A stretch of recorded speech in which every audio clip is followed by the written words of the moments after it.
જુઓ કઈ રીતે આવા ભ્રષ્ટ લોકો ગુજરાતને બદનામ કરે છે।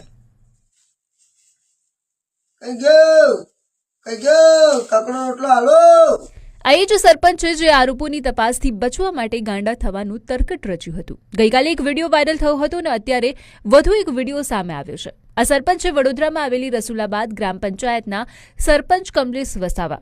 આ સમગ્ર વિવાદ ગ્રામ પંચાયતના સભ્યએ સરપંચ અને ડેપ્યુટી સરપંચ સામે વિકાસ કાર્યોમાં પેટા કોન્ટ્રાક્ટ પાસેથી ટકાવારી પેટે રૂપિયા લીધા હોવાના આક્ષેપ સાથે શરૂ થયું હતું, જે અંગે ટીડીઓને લેખિતમાં અરજી પણ કરાઈ છે।